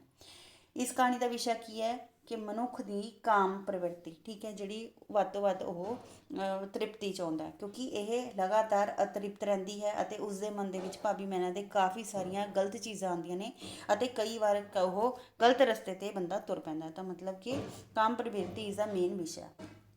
ਇਸ ਕਹਾਣੀ ਦਾ ਉਦੇਸ਼ ਕੀ ਹੈਗਾ, ਸੇਮ ਜਿਹੜਾ ਪਿੱਛੇ ਆਪਾਂ ਕਹਿ ਕੇ ਹਟੇ ਹਾਂ ਕਿ ਮਨੁੱਖ ਦੀ ਕਾਮ ਪ੍ਰਵਿਰਤੀ ਬਾਰੇ ਦੱਸਣਾ ਅਤੇ ਇਹ ਵੀ ਦੱਸਣਾ ਕਿ ਇਸ ਅਤ੍ਰਿਪਤੀ ਦੇ ਵਿੱਚ ਮਨੁੱਖ ਕਾਫੀ ਸਾਰੇ ਗਲਤ ਕੰਮ ਕਰਦਾ ਹੈ ਅਤੇ ਆਤਮਘਾਤ ਵੀ ਕਰ ਲੈਂਦਾ ਹੈ। ਸੋ ਇਹ ਤ੍ਰਿਪਤੀ ਜਿਹੜੀ ਹੈ ਹੋਣੀ ਚਾਹੀਦੀ ਹੈ। ਭਾਬੀ ਮੈਨਾ ਦੇ ਕਮਰੇ 'ਚ ਕੀ ਕੁਝ ਸੀ? ਭਾਬੀ ਮੈਨਾ ਦੇ ਕਮਰੇ ਦੇ ਵਿੱਚ ਕੰਧ ਨਾਲ ਲੱਗਿਆ ਹੋਇਆ ਇੱਕ ਸ਼ੀਸ਼ਾ ਸੀਗਾ ਟੰਗਿਆ ਹੋਇਆ ਸੀ, ਜਿਹੜਾ ਇੱਕ ਮੰਜੀ ਸੀ, ਇੱਕ ਪੀੜੀ ਸੀ, ਆਲੇ ਦੁਆਲੇ 2-4 ਕਿਤਾਬਾਂ ਸੀ, ਕੰਘੀ, ਤੇਲ, ਕੰਧ ਤੇ 2-4 ਤਸਵੀਰਾਂ, ਟੋਕਰੀ 'ਚ 2-4 ਕੱਪੜੇ ਸੀ। ਅਤੇ ਭਾਬੀ ਮੈਨਾ ਕਿਵੇਂ ਦਾ ਜੀਵਨ ਬਤੀਤ ਕਰਦੀ ਸੀ? ਇਕੱਲੀ ਰਹਿੰਦੀ ਸੀਗੀ ਛੋਟੇ ਜਿਹੇ ਕਮਰੇ ਦੇ ਵਿੱਚ। ਕਦੇ ਕਸੀਦਾ ਕੱਢਦੀ ਸੀ, ਕਸੀਦਾ ਮਤਲਬ ਕੋਈ ਵੀ ਚੱਦਰ ਵਗੈਰਾ ਕੱਢਣਾ ਜਾਂ ਕੁਝ ਹੋਰ ਕੱਢਣਾ, ਤਾਂ ਕਦੇ ਕਿਤਾਬ ਪੜ੍ਹਦੀ ਸੀ, ਕਦੇ ਪਈ ਰਹਿੰਦੀ ਸੀ ਮੰਜੇ ਦੇ ਉੱਤੇ, ਕਦੇ ਸ਼ੀਸ਼ੇ ਦੇ ਸਾਹਮਣੇ ਕਾਫੀ ਦੇਰ ਤੱਕ ਕੰਘੀ ਕਰਦੀ ਰਹਿੰਦੀ ਸੀ ਵਾਲਾਂ 'ਤੇ, ਕਦੇ ਚੁੱਪਚਾਪ ਜਿਹੜੀ ਸੀ ਹੰਝੂ ਖੇਡਦੀ ਰਹਿੰਦੀ ਸੀ ਬਾਰੀ ਯਾਨੀ ਕਿ ਖਿੜਕੀ 'ਚ ਬੈਠ ਕੇ। ਅਤੇ ਕਈ ਵਾਰ ਜਿਹੜੀ ਹੈ ਸਾਹਮਣੇ ਘਰ ਦੇ ਵਿੱਚ ਇੱਕ ਕਾਕਾ ਨਾਮ ਦਾ ਬੱਚਾ ਰਹਿੰਦਾ ਸੀਗਾ, ਜਿਹੜਾ ਕਿ ਇਸ ਦਾ ਵੀ ਕਰੈਕਟਰ ਹੈਗਾ, ਜਿਹੜਾ ਪਾਤਰ ਹੈਗਾ ਇਸ ਕਹਾਣੀ ਦਾ, ਤਾਂ ਕਦੇ ਉਸਦੀ ਸੂਰਤ ਦੇਖਦੀ ਰਹਿੰਦੀ ਸੀਗੀ ਅਤੇ ਗੱਲਾਂ ਕਰਨ ਲਈ ਉਹਦੇ ਨਾਲ ਬੇਕਰਾਰ ਰਹਿੰਦੀ ਸੀ। ਪੂਜਣੀ ਕਿਸ ਨੂੰ ਕਹਿੰਦੇ ਨੇ ਤੇ ਪੂਜਣੀ ਕਿਉਂ ਬਣਨਾ ਚਾਹੁੰਦੀ ਸੀ ਭਾਬੀ ਮੈਨਾ? ਪੂਜਣੀ ਜੈਨ ਸਾਧਵੀ, ਜਿਹੜੇ ਜੈਨ ਸਾਧਵੀਆਂ ਹੁੰਦੀਆਂ ਨੇ ਤਾਂ ਪੂਜਣੀ ਉਹਨੂੰ ਕਹਿੰਦੇ ਨੇ। ਭਾਬੀ ਮੈਨਾ ਦੇ ਚਾਲ ਚੱਲਣ ਉੱਪਰ ਲੋਕ ਸ਼ੱਕ ਕਰਦੇ ਸੀ ਅਤੇ ਸੱਸ ਉਸਦੇ ਚੁਬਾਰੇ ਦੀ ਜਿਹੜੀ ਬਾਰੀ ਖਿੜਕੀ ਹੁੰਦੀ ਸੀ ਉਹ ਬੰਦ ਕਰ ਦਿੰਦੀ ਸੀ, ਕਿਉਂਕਿ ਉਹ ਕਾਕੇ ਨੂੰ ਦੇਖਦੀ ਰਹਿੰਦੀ ਸੀ। ਤਾਂ ਅਤੇ ਇਹ ਸਾਰਾ ਦਿਨ ਉਦਾਸ ਰਹਿੰਦੀ ਹੁੰਦੀ ਸੀ। ਤਾਂ ਭਾਬੀ ਮੈਨਾ ਵਿਧਵਾ ਜੀਵਨ ਕੱਟ ਰਹੀ ਸੀ, ਬਹੁਤ ਦੁਖੀ ਰਹਿੰਦੀ ਸੀ, ਉਹਦਾ ਦਮ ਘੁੱਟਣ ਲੱਗ ਗਿਆ ਤੇ ਇੱਕ ਦਿਨ ਉਸਨੇ ਸੋਚਿਆ ਕਿ ਮੈਂ ਘਰੋਂ ਨਿਕਲ ਕੇ ਪੂਜਣੀ ਬਣ ਜਾਂਗੀ, ਠੀਕ ਹੈ, ਜੈਨ ਸਾਧਣੀ ਬਣ ਜਾਂਗੀ। ਤਾਂ ਪੂਜਣੀ ਬਣਨ ਤੋਂ ਪਹਿਲਾਂ ਇਸਤਰੀ ਨਾਲ ਕਿਹੋ ਜਿਹਾ ਸਲੂਕ ਕੀਤਾ ਜਾਂਦਾ, ਕਿਵੇਂ ਦਾ ਸਲੂਕ ਕੀਤਾ ਜਾਂਦਾ? ਸਭ ਤੋਂ ਪਹਿਲਾਂ ਤਾਂ ਉਹਨੂੰ ਚੰਗਾ ਖਵਾਇਆ ਜਾਂਦਾ, ਚੰਗੇ ਗਹਿਣੇ ਪਾਏ ਜਾਂਦੇ ਨੇ, ਫਿਰ ਜੋ ਵੀ ਉਹ ਕਰਨਾ ਚਾਹੁੰਦੀ ਹੈ ਉਸਨੂੰ ਕਰਨ ਦਿੱਤਾ ਜਾਂਦਾ ਹੈ ਅਤੇ ਫਿਰ ਉਹਦਾ ਸਿਰ ਮੁੰਨ ਕੇ, ਮਤਲਬ ਸਿਰ ਟੋਟਲੀ ਸ਼ੇਵ ਕਰਕੇ, ਗੰਜਾ ਕਰਕੇ ਉਸਨੂੰ ਪੂਜਣੀ ਬਣਾ ਦਿੱਤਾ ਜਾਂਦਾ। ਇਸ ਤੋਂ ਬਾਅਦ ਨਾ ਉਹ ਚੰਗਾ ਕੁਝ ਖਾ ਸਕਦੀ ਹੈ, ਨਾ ਚੰਗਾ ਪਹਿਨ ਸਕਦੀ ਹੈ, ਨਾ ਹੀ ਕਿਸੇ ਮਰਦ ਨਾਲ ਗੱਲ ਕਰ ਸਕਦੀ ਹੈ। ਤਾਂ ਭਾਬੀ ਮੈਨਾ ਪਹਿਲਾਂ ਪੂਜਨੀ ਬਣਨ ਦਾ ਫੈਸਲਾ ਕਰਦੀ ਹੈ, ਪਰ ਬਾਅਦ ਦੇ ਵਿੱਚ ਜਿਹੜੀ ਹੈ ਛਾਲ ਮਾਰ ਦਿੰਦੀ ਹੈ, ਆਤਮ ਹੱਤਿਆ ਕਰ ਲੈਂਦੀ ਹੈ। ਕਿਉਂ? ਕਿਉਂਕਿ ਪੂਜਨੀ ਬਣਨ ਸਮੇਂ ਉਹ ਆਪਣੇ ਲੰਬੇ ਵਾਲ ਜਿਹੜੇ ਬਹੁਤ ਪਿਆਰੇ ਸੀ, ਜਿਨ੍ਹਾਂ ਨੂੰ ਉਹ ਕੰਘੀ ਕਰਦੀ ਸੀ, ਉਹ ਨਹੀਂ ਸੀ ਕਟਾਉਣਾ ਚਾਹੁੰਦੇ ਅਤੇ ਜਿਨ੍ਹਾਂ ਦੀ ਜਿਉਣ ਦੀ ਛੋਹ ਪ੍ਰਾਪਤ ਕਰਨ ਲਈ ਹੁਣ ਤੱਕ ਉਹ ਵਿਧਵਾ ਜੀਵਨ ਗੁਜ਼ਾਰਦੀ ਰਹੀ ਸੀ ਅਤੇ ਕਾਕੇ ਨਾਲ ਸੰਬੰਧ ਤੋੜਨ ਵਾਲੀ ਸੱਸ ਦਾ ਘਰ ਤਿਆਗ ਕਰਕੇ ਉਸਨੂੰ ਬਾਲਾਂ ਤੋਂ ਵਾਂਝੀ ਕਰਨ ਵਾਲੀ ਪੂਜਣੀ ਜਿਹੜੀ ਸੀ ਬਣਨਾ ਪਸੰਦ ਨਹੀਂ ਸੀ, ਕਿਉਂਕਿ ਉਹ ਬਾਲਾਂ ਨੂੰ ਹੱਥ ਮਾਰ ਕੇ ਉਸਦੀ ਥੋੜ੍ਹੀ ਜਿਹੀ ਜਿਹੜੀ ਸੀਗੀ ਕਾਮ ਪ੍ਰਵਿਰਤੀ ਸ਼ਾਂਤ ਹੁੰਦੀ ਸੀ, ਤਾਂ ਕਰਕੇ ਉਹ ਜਿਹੜੀ ਹੈਗੀ ਆਪਣੇ ਬਾਲ ਕਟਾਉਣਾ ਨਹੀਂ ਸੀ ਚਾਹੁੰਦੀ, ਤਾਂ ਕਰਕੇ ਉਸਨੇ ਛਾਲ ਮਾਰਤੀ। ਭਾਬੀ ਮੈਨਾ ਦਾ ਚਰਿੱਤਰ ਜਿਹੜਾ ਹੈ ਸਿਰਫ 25 ਸਾਲ ਦੀ ਹੈ, ਘਰ ਵਾਲਾ ਉਸਦਾ ਮਰ ਚੁੱਕਿਆ, ਬਹੁਤ ਸੁੰਦਰ ਇਸਤਰੀ ਹੈ, ਬਹੁਤ ਸੋਹਣੇ ਲੰਬੇ ਬਾਲ ਨੇ, ਬਾਲਾਂ ਤੇ ਉਸਨੂੰ ਬਹੁਤ ਮਾਣ ਸੀ, ਬਾਲ ਬਣਾ ਸਵਾਰ ਕੇ ਰੱਖਦੀ ਸੀ, ਪਰ ਇੱਕ ਕੁੰਠਿਤ ਆਤਮਾ ਸੀ, ਬਿਕੋਜ਼ ਉਹ ਕਾਮ ਤ੍ਰਿਪਤੀ ਨਹੀਂ ਸੀ ਕਰ ਪਾਉਂਦੀ। ਅਤੇ 13 ਸਾਲ ਦੇ ਕਾਕੇ ਨੂੰ, ਜਿਹੜਾ ਕਿ ਉਹਦੇ ਘਰ ਦੇ ਬਿਲਕੁਲ ਸਾਹਮਣੇ ਰਹਿੰਦਾ ਸੀ, ਉਸਨੂੰ ਪਿਆਰ ਕਰਦੀ ਸੀ, ਬਾਰੀ ਖੋਲ੍ਹ ਕੇ ਉਸਨੂੰ ਸਕੂਲ ਆਉਂਦੇ ਜਾਂਦੇ ਦੇਖਦੀ ਸੀ ਅਤੇ ਘਰ ਵੱਲ ਕੰਨ ਲਾ ਕੇ ਉਸਦੇ ਪੌੜੀਆਂ ਦੇ ਚੜ੍ਹਨ ਦੀ ਆਵਾਜ਼ ਸੁਣਦੀ ਸੀ ਅਤੇ ਉਸਦੇ ਰਾਤ ਨੂੰ ਚੁਬਾਰੇ 'ਤੇ ਸੁੱਤੇ ਕਾਕੇ ਦੇ ਸਾਹਾਂ ਦੀ ਵੀ ਆਵਾਜ਼ ਸੁਣਦੀ ਸੀ। ਕਈ ਵਾਰ ਜਦੋਂ ਸੱਸ ਬਾਰੀ ਬੰਦ ਕਰ ਦਿੰਦੀ ਸੀ ਤਾਂ ਉਹ ਪੂਜਣੀ ਬਣਨ ਜਿਹੜੀ ਹੈਗੀ ਹੈ ਘਰੋਂ ਨਿਕਲ ਗਈ, ਪਰ ਉਸਨੇ ਐਂਡ ਦੇ ਵਿੱਚ ਛਾਲ ਮਾਰਤੀ। ਕੀ ਕਹਾਣੀ ਦਾ ਸਿਰਲੇਖ ਢੁਕਵਾਂ ਹੈ? ਹਾਂਜੀ, ਭਾਬੀ ਮੈਨਾ ਦਾ ਕਿਉਂਕਿ ਨਾਮ ਹੈ, ਭਾਬੀ ਮੈਨਾ ਦੀ ਹੀ ਡੈਥ ਬਾਰੇ ਦਿਖਾਇਆ ਗਿਆ, ਤਾਂ ਇਹ ਸਿਰਲੇਖ ਢੁਕਵਾਂ ਹੈ। ਤਾਂ ਗੁਰਬਖਸ਼ ਸਿੰਘ ਪ੍ਰੀਤਲੜੀ ਦੀਆਂ ਦੋ ਕਹਾਣੀਆਂ, ਇੱਕ ਤਾਂ ਭਾਬੀ ਮੈਨਾ, ਇੱਕ ਹੈ ਅੰਜੂ ਗਾੜੂ, ਠੀਕ ਹੈ। ਤਾਂ ਤੁਸੀਂ ਇਹਨਾਂ ਨੂੰ ਜ਼ਰੂਰ ਯਾਦ ਕਰਨਾ ਹੈਗਾ। ਪੇਮੀ ਦੇ ਨਿਆਣੇ ਜਿਹੜੇ ਨੇ ਸੰਤ ਸਿੰਘ ਸੇਖੋਂ ਦੀ, ਪ੍ਰਿੰਸੀਪਲ ਸੰਤ ਸਿੰਘ ਸੇਖੋਂ ਦੀ ਲਿਖੀ ਹੋਈ ਬਹੁਤ ਹੀ ਜ਼ਿਆਦਾ ਉੱਘੀ ਰਚਨਾ ਹੈਗੀ ਹੈ। ਪੇਮੀ ਦੇ ਨਿਆਣੇ ਛੋਟੇ ਬੱਚੇ ਹੁੰਦੇ ਨੇ ਅਤੇ ਉਹ ਡਰ ਜਾਂਦੇ ਨੇ। ਪੇਮੀ ਦੇ ਕਹਾਣੀ ਦਾ ਮੁੱਖ ਪਾਤਰ ਕੌਣ ਹੈ? ਕਹਾਣੀਕਾਰ, ਯਾਨੀ ਕਿ ਮੈਂ ਪਾਤਰ ਇਸ ਨੇ ਯੂਜ਼ ਕੀਤਾ। ਇਸ ਕਹਾਣੀ ਦਾ ਪਾਤਰ ਹੈ ਅਤੇ ਉਸਦੀ ਵੱਡੀ ਭੈਣ ਹੈ ਰਾਸ਼ਾ, ਅਤੇ ਇੱਕ ਆਦਮੀ ਕਹਾਣੀ ਦਾ ਹੋਰ ਪਾਤਰ ਨੇ, ਠੀਕ ਹੈ। ਲੇਖਕ ਨੇ ਆਪਣੇ ਬਾਰੇ ਦੱਸਿਆ ਹੋਇਆ ਇਸ ਦੇ ਵਿੱਚ। ਤਾਂ ਪੇਮੀ ਦੇ ਕਹਾਣੀ ਦੇ ਮੁੱਖ ਪਾਤਰ ਆਪਾਂ ਹੁਣੇ ਦੱਸ ਕੇ ਹਟੇ ਹਾਂ ਕਿ ਇਸ ਵਿੱਚ ਕਹਾਣੀਕਾਰ ਦੀ ਉਮਰ 7 ਸਾਲ ਦਿਖਾਈ ਗਈ ਹੈ, ਉਸਦੀ ਭੈਣ ਦੀ ਉਮਰ 10 ਸਾਲ ਦਿਖਾਈ ਗਈ ਹੈ, ਤਾਂ ਇਹ ਦੋਨੋਂ ਮੇਨ ਕਰੈਕਟਰ ਨੇ। ਪੇਮੀ ਦੇ ਕਹਾਣੀ ਦਾ ਵਿਸ਼ਾ ਕੀ ਹੈ ਕਿ ਜਦੋਂ ਛੋਟੀ ਉਮਰ ਦੇ ਵਿੱਚ ਬੱਚਿਆਂ ਦੇ ਅੰਦਰ ਜਿਹੜਾ ਵੀ ਡਰ ਪਿਆ ਹੋਇਆ ਹੁੰਦਾ, ਉਸਦੇ ਪ੍ਰਭਾਵਾਂ ਦਾ ਜ਼ਿਕਰ ਕੀਤਾ ਗਿਆ। ਇਸ ਕਹਾਣੀ ਦਾ ਉਦੇਸ਼ ਹੈ ਕਿ ਸਾਨੂੰ ਇਹ ਪ੍ਰੇਰਨਾ ਦੇਣਾ ਕਿ ਸਾਨੂੰ ਜਿਹੜਾ ਹੈ ਛੋਟੇ ਬੱਚਿਆਂ ਦੇ ਅੰਦਰ ਨਰਕ, ਸਵਰਗ, ਭੂਤ ਪ੍ਰੇਤ ਦੇ ਡਰ ਜਿਹੜੇ ਨੇ, ਸਾਨੂੰ ਉਹਨਾਂ ਦੇ ਅੰਦਰ ਨਹੀਂ ਵਸਾਉਣੇ ਚਾਹੀਦੇ ਅਤੇ ਉਹਨਾਂ ਨੂੰ ਇਹ ਡਰ ਜਿਹੜਾ ਹੈ ਸਾਰੀ ਉਮਰ ਰਹਿੰਦਾ, ਠੀਕ ਹੈ। ਸੋ ਕਹਾਣੀਕਾਰ ਤੇ ਉਸਦੀ ਭੈਣ ਨੂੰ ਹਰ ਰੋਜ਼ ਕਿੱਥੇ ਜਾਣਾ ਪੈਂਦਾ ਸੀ? ਇੱਕ ਡਰਾਉਣੀ ਜਰਨੈਲੀ ਸੜਕ ਪਾਰ ਕਰਕੇ ਖੇਤਾਂ 'ਚ ਆਪਣੇ ਬਾਪੂ ਨੂੰ ਰੋਟੀ ਫੜਾਉਣ ਜਾਣਾ ਪੈਂਦਾ ਸੀ। ਉਸ ਤੋਂ ਬਾਅਦ 'ਚ ਹੈ, ਲੇਖਕਾਂ ਨੂੰ ਕਿਹੜੀ ਗੱਲ ਭੈ ਸਾਗਰ ਲੱਗਦੀ ਸੀ? ਉਹਨਾਂ ਨੂੰ ਜਰਨੈਲੀ ਸੜਕ ਪਾਰ ਕਰਕੇ ਖੇਤਾਂ ਵੱਲ ਜਾਣਾ ਬਹੁਤ ਹੀ ਜ਼ਿਆਦਾ ਡਰਾਵਣਾ ਲੱਗਦਾ ਸੀ, ਕਿਉਂਕਿ ਰਸਤੇ 'ਚ ਜੰਗਲੀ ਲੰਘਦੇ ਸੀ, ਪਠਾਨ ਲੰਘਦੇ ਸੀ, ਵੱਡੇ ਵੱਡੇ ਰਾਸ਼ੇ ਲੰਘਦੇ ਸੀ, ਪਰਦੇਸੀ ਲੰਘਦੇ ਸੀ, ਤਾਂ ਕਰਕੇ ਡਰ ਜਾਂਦੇ ਸੀਗੇ। ਪੇਮੀ ਦੇ ਨਿਆਣੇ ਦਾ ਸਿਰਲੇਖ ਜਿਹੜਾ ਹੈ ਕਿੱਥੋਂ ਤੱਕ ਢੁਕਵਾਂ ਹੈ? ਬਿਲਕੁਲ ਸਿਰਲੇਖ ਢੁਕਵਾਂ, ਆਪਾਂ ਨੇ ਹਾਮੀ ਹੀ ਭਰਨੀ ਹੈ ਕਿ ਹਾਂ ਢੁਕਵਾਂ ਹੈ, ਕਿਉਂਕਿ ਇਸ ਦੇ ਵਿੱਚ ਇਹ ਦੱਸਿਆ ਗਿਆ ਕਿ ਜੋ ਕਿ ਜਿਹੜੇ ਦੋ ਬੱਚੇ ਨੇ, ਠੀਕ ਹੈ, ਲੇਖਕ ਅਤੇ ਉਸਦੀ ਭੈਣ, ਲੇਖਕ 7 ਸਾਲ ਦਾ, ਉਹਦੀ ਭੈਣ 9 ਸਾਲ ਦੇ, ਰਾਸ਼ੇ ਦੇ ਡਰ ਦੇ ਕਰਕੇ ਸੜਕ ਪਾਰ ਕਰਨ ਤੋਂ ਡਰ ਰਹੇ ਸੀ। ਅਤੇ ਇਹ ਜਿਹੜੇ ਹੈਗੇ ਨੇ ਕਹਾਣੀਕਾਰ ਨੇ ਆਪਣੇ ਸੁਝਾਅ ਦਿੱਤੇ ਨੇ ਕਿ ਆਪਾਂ ਨੂੰ ਬੱਚਿਆਂ ਦੇ ਮਨ ਦੇ ਵਿੱਚ ਡਰ ਜਿਹੜਾ ਹੈ ਉਹ ਨਹੀਂ ਪਾਉਣਾ ਚਾਹੀਦਾ, ਸਵਰਗ ਨਰਕ ਦਾ ਡਰ ਬਿਲਕੁਲ ਵੀ ਨਹੀਂ ਪਾਉਣਾ ਚਾਹੀਦਾ, ਅਤੇ ਡਰ ਕੱਢਣ ਦੀ ਪ੍ਰੇਰਨਾ ਬੱਚਿਆਂ ਨੂੰ ਦੇਣੀ ਚਾਹੀਦੀ ਆ। ਤਾਂ ਇਹਨਾਂ ਦੀਆਂ ਦੋ ਕਹਾਣੀਆਂ ਸੰਤ ਸਿੰਘ ਸੇਖੋਂ ਦੀ, ਇੱਕ ਤਾਂ ਪੇਮੀ ਦੇ ਨਿਆਣੇ ਲਿਖਣੀ ਹੈ, ਇੱਕ ਲੇਖ ਚੋਹੇ ਅਲੇਖੇ ਛੂਟੇ। ਸੋ ਇਹ ਇੰਪੋਰਟੈਂਟ ਹੈ। ਉਸ ਤੋਂ ਬਾਅਦ ਖਸਮਾਂ ਖਾਣੀ। ਖਸਮਾਂ ਖਾਣੀ ਕਿਸ ਦੀ ਲਿਖੀ ਹੋਈ ਹੈ? ਗੁਰਮੁਖ ਸਿੰਘ ਮੁਸਾਫਿਰ ਦੀ ਲਿਖੀ ਹੋਈ ਹੈ, ਅਤੇ ਮੁੱਖ ਪਾਤਰ ਹੈ ਧਰੋਪਤੀ। ਠੀਕ ਹੈ, ਖਸਮਾਂ ਖਾਣੇ ਕਹਾਣੀ ਦੇ ਪਾਤਰਾਂ ਦਾ ਨਾਮ ਹੈ ਧਰੋਪਤੀ, ਲਾਲਾ ਭਗਤ ਰਾਮ, ਗਣੇਸ਼ਾ ਟੈਕਸੀ ਵਾਲਾ, ਚਾਨਣ ਸ਼ਾਹ, ਇੱਕ ਅਧਖੜ ਸ਼ਰਨਾਰਥਣ, ਇੱਕ ਜਣੇਪੇ ਵਾਲੀ ਸ਼ਰਨਾਰਥਣ, ਲੇਡੀ ਡਾਕਟਰ ਕਰਤਾਰ ਕੌਰ, ਸ਼ਰਨਾਰਥੀਆਂ ਦੀ ਬਹੁਤ ਸਾਰੀ ਭੀੜ ਹੈ, ਤੇ ਧਰੋਪਤੀ ਦਾ ਨਿੱਕਾ ਜਿਹਾ ਮੁੰਡਾ, ਧਰੋਪਤੀ ਦਾ ਨਿੱਕਾ ਜਿਹਾ ਮੁੰਡਾ, ਗਣੇਸ਼ਾ ਟੈਕਸੀ ਵਾਲਾ, ਲਾਲਾ ਭਗਤ ਰਾਮ, ਚਾਨਣ ਸ਼ਾਹ ਸ਼ਰਨਾਰਥਣ, ਜਣੇਪੇ ਵਾਲੀ ਸ਼ਰਨਾਰਥਣ ਜਿਹੜੀ ਪ੍ਰੈਗਨੈਂਟ ਸੀ, lady doctor Kartar Kaur. Lady doctor ਦਾ ਨਾਂ ਸੀ ਕਰਤਾਰ ਕੌਰ। ਕਿੱਥੇ ਰਹਿੰਦੀ ਸੀ? ਦਿੱਲੀ ਦੇ ਕਰੋਲ ਬਾਗ ਦੇ ਵਿੱਚ ਗੁਰਦੁਆਰਾ ਰੋਡ ਦੇ ਉੱਤੇ ਰਹਿੰਦੀ ਸੀ। ਘਮੰਡਾ ਕੌਣ ਸੀ? ਘਮੰਡਾ ਸਿੰਘ ਖੁਰਦਗਰਜ ਬੰਦਾ ਸੀ, ਪੈਸੇ ਵਾਲਾ, ਅਤੇ ਉਹ ਲੇਡੀ ਡਾਕਟਰ ਕਰਤਾਰ ਕੌਰ ਨੇ ਧਰੋਪਤੀ ਨੂੰ ਆਪਣੇ ਨਾਲ ਸੰਪਰਕ ਕਰਨ ਲਈ ਉਸਦਾ ਟੈਲੀਫੋਨ ਵੀ ਨੰਬਰ ਦਿੱਤਾ ਸੀ, ਪਰ ਟੈਲੀਫੋਨ ਆਉਣ ਦਾ ਉਹ ਸੁਨੇਹਾ ਨਹੀਂ ਸੀ ਦਿੰਦਾ। ਲਿਖਿਆ ਉਸਨੂੰ ਰੱਖਿਆ ਹੋਇਆ ਸੀ ਕਿ ਟੈਲੀਫੋਨ ਨੰਬਰ ਦੇ ਦੇ, ਠੀਕ ਹੈ, ਲੋਕਾਂ ਨੂੰ, ਇਸ ਕਰਕੇ ਉਸਨੂੰ ਘਮੰਡਾ ਸਿੰਘ ਨੂੰ ਰੱਖਿਆ ਹੋਇਆ ਸੀ, ਲੇਕਿਨ ਉਹ ਕਿਸੇ ਨੂੰ ਵੀ ਨੰਬਰ ਨਹੀਂ ਸੀ ਦਿੰਦਾ, ਅਤੇ ਟੈਲੀਫੋਨ ਆਉਣ 'ਤੇ ਵੀ ਸੁਨੇਹਾ ਨਹੀਂ ਸੀ ਦਿੰਦਾ। ਲੇਡੀ ਡਾਕਟਰ ਕਰਤਾਰ ਕੌਰ ਦੀ ਜਿਹੜੀ ਸਮੱਸਿਆ ਸੀ ਉਹ ਕੀ ਸੀ? ਲੇਡੀ ਡਾਕਟਰ ਕੌਰ ਜਿਸ ਗੈਰੇਜ ਦੇ ਵਿੱਚ ਕੰਮ ਕਰਦੀ ਸੀ, ਉੱਥੇ ਉਸਨੇ 2000 ਲਾ ਕੇ ਪਾਰਟੀਸ਼ਨ ਕਰਾਇਆ ਸੀ। ਦਿਨ ਰਾਤ ਉੱਥੇ ਕੰਮ ਕਰਦੀ ਸੀ, ਰਾਤ ਨੂੰ ਉੱਥੇ ਕਾਊਚ 'ਤੇ ਲੰਬੀ ਪੈ ਜਾਂਦੀ ਸੀ, ਅਤੇ ਉਸਨੂੰ ਪਤਾ ਲੱਗਾ ਕਿ ਗੈਰੇਜ ਬਖਸ਼ੀ ਖੁਸ਼ਹਾਲ ਚੰਦ ਐਡਵੋਕੇਟ ਨੇ ਆਪਣੇ ਨਾਂ ਕਰਾ ਲਿਆ, ਤਾਂ ਕਰਕੇ ਉਹ ਫਿਕਰਮੰਦ ਸੀ ਕਿ ਹੁਣ ਮੈਨੂੰ ਇਹ ਖਾਲੀ ਕਰਨਾ ਪਏਗਾ। ਧਰੋਪਤੀ ਨੇ ਲੇਡੀ ਡਾਕਟਰ ਕਰਤਾਰ ਨੂੰ ਕਿਉਂ ਬੁਲਾਇਆ? ਕਿਉਂਕਿ ਜਿਹੜਾ ਸੀ ਉਹਦੇ ਘਰੇ, ਧਰੋਪਤੀ ਦੇ ਘਰੇ ਕੌਣ ਆਏ ਸੀ? ਇੱਕ ਗਰਭਵਤੀ ਪ੍ਰੈਗਨੈਂਟ ਸ਼ਰਨਾਰਥਣ ਵੀ ਆਈ ਸੀ ਜਣੇਪੇ ਲਈ, ਸੋ ਤਾਂ ਕਰਕੇ ਉਸਨੂੰ ਇਸਨੇ ਬੁਲਾਇਆ ਸੀ। ਸ਼ਰਨਾਰਥੀ ਕਿਹਨੂੰ ਕਹਿੰਦੇ ਨੇ? ਜਦੋਂ ਇੱਕ ਕਿਸੇ ਮਜਬੂਰੀ ਕਰਕੇ, ਧੱਕੇ ਕਰਕੇ ਆਪਣਾ ਦੇਸ਼ ਛੱਡ ਕੇ, ਲੋਕ ਘਰ ਘੱਟ ਆਪਣਾ ਦੇਸ਼ ਛੱਡ ਕੇ, ਘਰ ਛੱਡ ਕੇ ਕਿਸੇ ਹੋਰ ਜਗ੍ਹਾ 'ਤੇ, ਕਿਸੇ ਹੋਰ ਦੇਸ਼ ਦੇ ਵਿੱਚ ਜਾ ਕੇ ਪਨਾਹ ਲੈਂਦੇ ਨੇ, ਉਸਨੂੰ ਸ਼ਰਨਾਰਥੀ ਕਹਿੰਦੇ ਆ। ਖਸਮਾਂ ਖਾਣੇ ਦਾ ਵਿਸ਼ਾ ਹੈ 1947 ਦੇ ਸਮੇਂ ਜਿਹੜੀ ਭਾਰਤ ਦੀ ਵੰਡ ਹੋਈ ਸੀ, ਭਾਰਤ ਪਾਕਿਸਤਾਨ ਦੀ, ਤਾਂ ਸ਼ਰਨਾਰਥੀ ਜਿਹੜੇ ਸੀ ਬਹੁਤ ਜ਼ਿਆਦਾ ਇੱਧਰ ਤੋਂ ਉੱਧਰ, ਉੱਧਰ ਤੋਂ ਇੱਧਰ ਸ਼ਫਲ ਹੋਏ ਸੀ, ਬਹੁਤ ਸਾਰੇ ਮੁਸ਼ਕਿਲਾਂ ਦੇ ਵਿੱਚ ਫਸੇ ਹੋਏ ਸੀ, ਕਾਫੀਆਂ ਦੀ ਡੈਥ ਹੋ ਗਈ ਸੀ, ਕਈ ਲੇਡੀਜ਼ ਪ੍ਰੈਗਨੈਂਟ ਸੀ, ਕਈ ਲੇਡੀਜ਼ ਨੂੰ ਬੇਕਦਰੀ ਇਹਨਾਂ ਦੀ ਕੀਤੀ ਗਈ, ਠੀਕ ਹੈ, ਇੱਜ਼ਤ ਰੋਲੀ ਗਈ। ਸੋ ਐਵੇਂ ਦੀਆਂ ਚੀਜ਼ਾਂ ਜਿਹੜੀਆਂ ਨੇ ਦਿਖਾਈਆਂ ਗਈਆਂ ਨੇ। ਤਾਂ ਖਸਮਾਂ ਖਾਣੇ ਦੇ ਵਿੱਚ ਜਿਹੜਾ ਹੈ ਲਾਲਾ ਭਗਤ ਰਾਮ ਜਿਹੜੇ ਨੇ ਉਹ ਮਨੁੱਖ ਦਰਦੀ ਨੇ, ਅਤੇ ਦਿਨ ਰਾਤ ਇੱਕ ਕਰਕੇ ਲੋਕਾਂ ਦੀ ਸਹਾਇਤਾ ਕਰਦੇ ਨੇ। ਕੁਝ ਲੋਕਾਂ ਬਾਰੇ ਦੱਸਿਆ ਗਿਆ ਕਿ ਇਹ ਲੋਕ ਜਿਹੜੇ ਸੀ ਦਿਨ ਰਾਤ ਲੋਕਾਂ ਦੀ ਸੇਵਾ ਕੀਤੀ, ਇੱਕ ਜਗ੍ਹਾ ਤੋਂ ਦੂਜੀ ਥਾਂ ਪਹੁੰਚਾਉਣ ਲਈ ਪੈਸੇ ਦੀ ਮਦਦ ਹੋ ਗਿਆ, ਜਾਂ ਟਰਾਂਸਪੋਰਟੇਸ਼ਨ ਦਾ ਕੰਮ ਹੋ ਗਿਆ। ਤਾਂ ਇਹ ਸਾਰਾ ਵਿਸ਼ਾ ਇਸ ਕਹਾਣੀ ਦਾ। ਖਸਮਾਂ ਖਾਣੇ ਕਹਾਣੀ ਦਾ ਉਦੇਸ਼ ਕੀ ਹੈਗਾ? ਇਸ ਕਹਾਣੀ ਦਾ ਉਦੇਸ਼ ਹੈ ਸਾਡੇ ਮਨ ਵਿੱਚ ਸ਼ਰਨਾਰਥੀ ਅਤੇ ਦੁਖੀ ਲੋਕਾਂ ਪ੍ਰਤੀ ਹਮਦਰਦੀ ਪੈਦਾ ਕਰਨਾ, ਅਤੇ ਦੁੱਖਾਂ ਤੋਂ ਜਿਹੜੇ ਲੋਕ ਅਭਿੱਜ ਨੇ, ਜਿਨ੍ਹਾਂ ਨੂੰ ਬਿਲਕੁਲ ਵੀ ਦੁੱਖ ਨਹੀਂ ਲੱਗਦੇ, ਉਹ ਆਪਣਾ ਉੱਲੂ ਸਿੱਧਾ ਕਰਦੇ ਨੇ, ਠੀਕ ਹੈ। ਸੋ ਇਹ ਕਹਾਣੀ ਦਾ ਉਦੇਸ਼ ਹੈ। ਲਾਲਾ ਭਗਤ ਰਾਮ ਕਿਵੇਂ ਦਾ ਸੀ? ਸ਼ਰਨਾਰਥੀ ਆਗੂ ਹੈਗਾ, ਠੀਕ ਹੈ। ਉਸਦੀ ਇੱਕ ਧਰੋਪਤੀ ਉਸਦੀ ਪਤਨੀ ਹੈ, ਅਤੇ ਉਸਦਾ ਇੱਕ ਪੁੱਤਰ ਵੀ ਆ। ਉਹ ਆਪਣਾ ਸੁੱਖ ਆਰਾਮ ਛੱਡ ਕੇ, ਰੋਟੀ ਪਾਣੀ ਛੱਡ ਕੇ ਹਰ ਲੋੜਵੰਦ ਦੀ ਸਹਾਇਤਾ ਪੂਰੀ ਕਰਦਾ ਹੈ, ਅਤੇ ਉਹਨਾਂ ਤੱਕ ਖਾਣਾ ਵਗੈਰਾ ਸਭ ਕੁਝ, ਪੈਸੇ ਵਗੈਰਾ ਪਹੁੰਚਾਉਂਦਾ ਹੈ। ਅਤੇ ਕੁਝ ਖੁਦਗਰਜ਼ ਲੋਕ ਜਿਹੜੇ ਨੇ ਉਸਦੇ ਕੰਮ ਦੇ ਵਿੱਚ ਟੰਗ ਅੜਾਉਂਦੇ ਨੇ, ਅਤੇ ਇਸ ਕਰਕੇ ਉਹ ਜਿਹੜਾ ਭਗਤ ਰਾਮ ਹੈ ਆਪਣੇ ਕੰਮ ਤੋਂ ਪਛੜ ਜਾਂਦਾ ਹੈ, ਅਤੇ ਕਈ ਵਾਰ ਲੋਕ ਉਸਨੂੰ ਤਾਣੇ ਮਿਹਣੇ ਵੀ ਦਿੰਦੇ ਆ। ਧਰੋਪਤੀ ਜਿਹੜੀ ਹੈਗੀ ਹੈ ਸ਼ਰਨਾਰਥੀ ਆਗੂ ਭਗਤ ਰਾਮ ਦੀ ਪਤਨੀ ਹੈਗੀ ਹੈ, ਉਹ ਜਿਹੜੀ ਹੈਗੀ ਹੈ ਬਹੁਤ ਹੀ ਜ਼ਿਆਦਾ ਅੱਛੇ, ਮਿੱਠੇ, ਹਮਦਰਦੀ ਵਾਲੇ ਉਹਦੀ ਹੈਗੀ ਹੈ ਦਿਲ ਦੀ, ਅਤੇ ਖੁਦਗਰਜ਼ ਪੈਸੇ ਵਾਲੇ ਲੋਕਾਂ ਨੂੰ ਬਹੁਤ ਪਰੇਸ਼ਾਨ ਰਹਿੰਦੀ ਹੈ, ਕਈ ਵਾਰ ਖਿਜੀ ਹੋਈ ਵੀ ਰਹਿੰਦੀ ਹੈ, ਕਿਉਂਕਿ ਜਿਹੜਾ ਲਾਲਾ ਭਗਤ ਰਾਮ ਹੁੰਦਾ ਖਾਣਾ ਪੀਣਾ ਵੀ ਟਾਈਮ 'ਤੇ ਨਹੀਂ ਖਾਂਦਾ। ਸਿਰਲੇਖ ਬਹੁਤ ਢੁਕਵਾਂ ਹੈਗਾ, ਕਿਉਂਕਿ ਧਰੋਪਤੀ ਹਮੇਸ਼ਾ ਹੀ ਖਸਮਾਂ ਖਾਣੇ ਕਰਦੀ ਰਹਿੰਦੀ ਹੈਗੀ ਹੈ, ਅਤੇ ਹਮੇਸ਼ਾ ਉੱਚੀ ਉੱਚੀ ਲੜਦੀ ਰਹਿੰਦੀ ਹੈ, ਅਤੇ ਕਾਫੀ ਸਾਰਾ ਜਿਹੜਾ ਹੈ ਕਿਸੇ ਪ੍ਰਤੀ ਦੁੱਖ, ਈਰਸ਼ਾ ਅਤੇ ਤਿਰਸਕਾਰ ਦੇ ਭਾਵ ਜਿਹੜੇ ਆ ਪ੍ਰਗਟ ਕਰਦੀ ਹੈ। ਅਤੇ ਹੁਣ ਜਦੋਂ ਰੋਟੀ ਨਹੀਂ ਖਾਣ ਦਿੰਦੇ ਤਦ ਵੀ ਉਹ ਕਹਿੰਦੇ ਕਿ ਖਸਮਾਂ ਖਾਣੇ ਆ ਜਾਂਦੇ ਨੇ। ਤਾਂ ਇੱਦਾਂ ਜਿਹੜਾ ਹੈਗਾ ਬਾਰ-ਬਾਰ ਇਸ ਚੀਜ਼ ਦਾ ਜ਼ਿਕਰ ਕਰਦੀ ਹੈ। ਤਾਂ ਉਹ ਉੱਲੂ ਜਿਹੜੇ ਲੋਕ ਸਿੱਧਾ ਕਰਦੇ ਨੇ ਉਹਨਾਂ ਲਈ ਵੀ ਇਹ ਵਰਡ ਯੂਜ਼ ਕਰਦੀ ਹੈ, ਸੋ ਤਾਂ ਕਰਕੇ ਇਹ ਸਿਰਲੇਖ ਢੁਕਵਾਂ ਹੈ।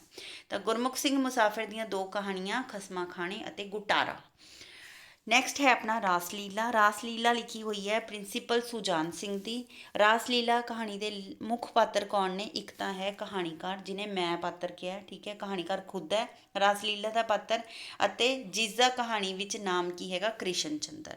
ਇਹ ਹੀ ਇਸ ਕਹਾਣੀ ਦਾ ਮੁੱਖ ਪਾਤਰ ਹੈ। ਕੋਠੀ ਵਿੱਚ 3 ਟੱਬਰ ਰਹਿੰਦੇ ਸਨ। ਕਿਹੜੇ ਰਹਿੰਦੇ ਸਨ? ਕੋਠੀ ਵਿੱਚ ਇੱਕ ਹਿੱਸੇ 'ਚ ਕਹਾਣੀਕਾਰ ਦਾ ਪਰਿਵਾਰ ਰਹਿੰਦਾ ਸੀ, ਦੂਜੇ ਵਿੱਚ ਅੰਮ੍ਰਿਤਸਰ ਦਾ ਮਸ਼ਹੂਰ ਠੇਕੇਦਾਰ ਦਾ ਪਰਿਵਾਰ ਰਹਿੰਦਾ ਸੀ, ਤੀਜੇ ਵਿੱਚ ਇੱਕ ਹਿੰਦੂ ਵਪਾਰੀ ਰਹਿੰਦਾ ਸੀ। ਇੱਕ 'ਚ ਕਹਾਣੀਕਾਰ ਦਾ ਪਰਿਵਾਰ, ਦੂਜੇ 'ਚ ਅੰਮ੍ਰਿਤਸਰ ਦਾ ਇੱਕ ਮਸ਼ਹੂਰ ਠੇਕੇਦਾਰ ਦਾ ਪਰਿਵਾਰ, ਤੀਜੇ 'ਚ ਹਿੰਦੂ ਵਪਾਰੀ। ਹੁਣ ਉਸ ਤੋਂ ਬਾਅਦ ਜਿਹੜਾ ਹੈਗਾ ਆਪਾਂ ਨੇ ਕੁਐਸਚਨ ਕਰਨਾ ਹੈ, ਕਹਾਣੀਕਾਰ ਦੀ ਮਾਂ ਨੇ ਰਾਧਾ ਦੇ ਘਰੋਂ ਕ੍ਰਿਸ਼ਨ ਨੂੰ ਫੜਨ ਪਿੱਛੇ ਕੀ ਕੀਤਾ? ਉਸਨੂੰ ਕਮਰੇ ਦੇ ਵਿੱਚ ਲਿਜਾ ਕੇ ਫਿਰ ਦੁਬਾਰਾ ਜਿਹੜਾ ਸੀ ਡੱਕ ਦਿੱਤਾ ਅਤੇ ਪਿਤਾ ਦੇ ਕੋਲ ਉਸਦੀ ਸ਼ਿਕਾਇਤ ਵੀ ਕੀਤੀ। ਹੁਣ ਰਾਮ ਪਿਆਰੀ ਦਾ ਕਰੈਕਟਰ ਆ ਸਕਦਾ। ਰਾਮ ਪਿਆਰੀ ਸੁੰਦਰ ਜਵਾਨ ਇਸਤਰੀ ਸੀ, ਬੁੱਢੇ ਨਾਲ ਵਿਆਹੀ ਜਾਣ ਕਰਕੇ ਕੁੰਠਿਤ ਰਹਿੰਦੀ ਸੀ, ਅੰਦਰੋਂ ਧੁਖਦੀ ਰਹਿੰਦੀ ਸੀ, ਅਤੇ ਕ੍ਰਿਸ਼ਨ ਭਗਤ ਵੀ ਸੀ। ਰਾਸ ਲੀਲਾ ਕਹਾਣੀ ਦੇ ਮੁੱਖ ਪਾਤਰ ਕੀ ਨੇ? ਰਾਸ ਲੀਲਾ ਕਹਾਣੀ ਦੇ ਪਾਤਰ ਨੇ ਕਹਾਣੀਕਾਰ, ਰਾਮ ਪਿਆਰੀ, ਚਾਚਾ ਜਿਹੜਾ ਕਿ ਹਿੰਦੂ ਵਪਾਰੀ ਹੈ, ਮੈਂ ਪਾਤਰ ਦੀ ਝਾਈ ਯਾਨੀ ਕਿ ਕਹਾਣੀਕਾਰ ਦੀ ਝਾਈ, ਅਤੇ ਉਸਦੇ ਪਿਤਾ, ਅਤੇ ਡਾਕਟਰ ਅਤੇ ਨੌਕਰਾਣੀ। ਰਾਸ ਲੀਲਾ ਕਹਾਣੀ ਦਾ ਵਿਸ਼ਾ ਕੀ ਹੈ ਕਿ ਮਨੁੱਖੀ ਮਨ ਦੇ ਵਿੱਚ ਬਚਪਨ ਤੋਂ ਹੀ ਵਸਦੀ ਕਾਮ ਰੁਚੀ, ਮਤਲਬ ਹਰੇਕ ਕੋਈ ਵੀ ਬੰਦਾ ਤਾਂ ਉਸਦੇ ਵਿੱਚ ਛੋਟੇ ਹੁੰਦੇ ਤੋਂ ਹੀ ਕਾਮ ਰੁਚੀ ਹੁੰਦੀ ਹੈ, ਅਤੇ ਜਦੋਂ ਬੰਦਾ ਅਤ੍ਰਿਪਤ ਰਹਿੰਦਾ ਤਾਂ ਉਹ ਕਈ ਵਾਰ ਜਿਹੜਾ ਹੈ ਉਸਦਾ ਧਾਰਮਿਕ ਭਾਵ ਬਦਲ ਜਾਂਦਾ, ਅਤੇ ਕਈ ਵਾਰ ਜਿਹੜਾ ਉਹ ਕ੍ਰਾਈਮ ਵੀ ਕਰ ਲੈਂਦਾ, ਜਿਵੇਂ ਆਪਾਂ ਨੇ ਭਾਬੀ ਮੈਨਾ ਵਾਲੇ ਉਸ 'ਚ ਦੇਖਿਆ ਸੀ। ਤਾਂ ਰਾਸ ਲੀਲਾ ਕਹਾਣੀ ਦਾ ਉਦੇਸ਼ ਕੀ ਹੈ? ਤਾਂ ਰਾਸ ਲੀਲਾ ਕਹਾਣੀ ਦੇ ਵਿੱਚ ਇਸ ਤੱਥ ਨੂੰ ਉਜਾਗਰ ਕਰਨਾ ਹੈ ਕਿ ਕਾਮ ਰੁਚੀ ਮਨੁੱਖ ਦੇ ਅੰਦਰ ਬਚਪਨ ਤੋਂ ਹੁੰਦੀ ਹੈ, ਅਤੇ ਵਿਰੋਧੀ ਲਿੰਗ ਵੱਲ ਬੰਦਾ ਖਿੱਚਿਆ ਜਾਂਦਾ ਹੈ, ਅਤੇ ਉਸਦੇ ਵਿਰੋਧੀ ਲਿੰਗ, ਫੋਰ ਐਗਜ਼ਾਮਪਲ ਮੁੰਡੇ ਨੂੰ ਕੁੜੀ ਅਤੇ ਕੁੜੀ ਨੂੰ ਮੁੰਡੇ ਪ੍ਰਤੀ ਅਟਰੈਕਸ਼ਨ ਹੁੰਦਾ, ਤਾਂ ਇਸ ਸਰੀਰ ਦੀ ਛੋਹ ਅਨੋਖਾ ਆਨੰਦ ਦਿੰਦੀ ਹੈ। ਕੀ ਸਿਰਲੇਖ ਢੁਕਵਾਂ ਹੈ? ਤਾਂ ਇਹ ਸਿਰਲੇਖ ਢੁਕਵਾਂ ਹੈ ਕਿਉਂਕਿ ਰਾਮ ਪਿਆਰੀ ਦੇ ਕਰੈਕਟਰ ਨੂੰ ਜਿਹੜਾ ਹੈ ਉਹ ਮੁੱਖ ਪਾਤਰ ਨੂੰ ਕ੍ਰਿਸ਼ਨ ਦਾ ਰੂਪ ਸਮਝਦੀ ਹੈ, ਆਪ ਰਾਧਾ ਬਣ ਕੇ ਰਾਸ ਲੀਲਾ ਕਰਦੀ ਹੈਗੀ ਹੈ, ਸੋ ਕਾਮ ਤ੍ਰਿਪਤੀ ਜਿਹੜੀ ਹੈ ਆਪਣੀ ਪੂਰੀ ਕਰਨ ਦੀ ਕੋਸ਼ਿਸ਼ ਕਰਦੀ ਹੈ। ਰਾਸ ਲੀਲਾ ਦਾ ਅਰਥ ਹੈ ਗੋਪੀਆਂ ਨਾਲ ਜਦੋਂ ਕ੍ਰਿਸ਼ਨ ਜੀ ਖੇਲ ਖੇਲਦੇ ਸੀ, ਠੀਕ ਹੈ, ਰਾਸ ਲੀਲਾ ਕਰਦੇ ਸੀ, ਉਸੇ ਨੂੰ ਰਾਸ ਲੀਲਾ ਕਿਹਾ ਜਾਂਦਾ ਸੀਗਾ। ਤਾਂ ਰਾਸ ਲੀਲਾ ਅਤੇ ਬਾਗਾਂ ਦਾ ਰਾਖਾ 2 ਕਹਾਣੀਆਂ ਨੇ ਪ੍ਰਿੰਸੀਪਲ ਸੁਜਾਨ ਸਿੰਘ ਦੀਆਂ। ਕਰਾਮਾਤ ਕਿਸ ਦੀ ਲਿਖੀ ਹੋਈ ਹੈ? ਕਰਤਾਰ ਸਿੰਘ ਦੁੱਗਲ ਦੀ ਲਿਖੀ ਹੋਈ ਹੈ, ਅਤੇ ਇਸ ਦੇ ਵਿੱਚ ਕਿਹੜੇ ਕਿਹੜੇ ਪਾਤਰ ਨੇ? ਇੱਕ ਤਾਂ ਕਹਾਣੀਕਾਰ ਖੁਦ ਹੈ, ਠੀਕ ਹੈ, ਇੱਕ ਕਹਾਣੀਕਾਰ ਦੀ ਮਾਤਾ ਹੈ, ਇੱਕ ਕਹਾਣੀਕਾਰ ਦੀ ਮਾਤਾ ਦੀ ਸਹੇਲੀ ਹੈ, ਇੱਕ ਕਹਾਣੀਕਾਰ ਦੀ ਭੈਣ ਹੈ। ਮਾਂ ਦੀ ਸਹੇਲੀ ਅਤੇ ਕਹਾਣੀਕਾਰ ਦੀ ਭੈਣ, ਇਹ 4 ਮੁੱਖ ਪਾਤਰ ਹੈ। ਹਸਨ ਅਬਦਾਲ ਦਾ ਇਲਾਕਾ ਕਿਹੋ ਜਿਹਾ ਸੀ? ਸੋ ਹਸਨ ਅਬਦਾਲ ਕੌਣ ਸੀ? ਹਸਨ ਅਬਦਾਲ ਦਾ ਇਲਾਕਾ ਜੰਗਲੀ ਸੀ, ਹਰ ਪਾਸੇ ਪੱਥਰ ਸੁਨਸਾਨ, ਝੁਲਸੀਆਂ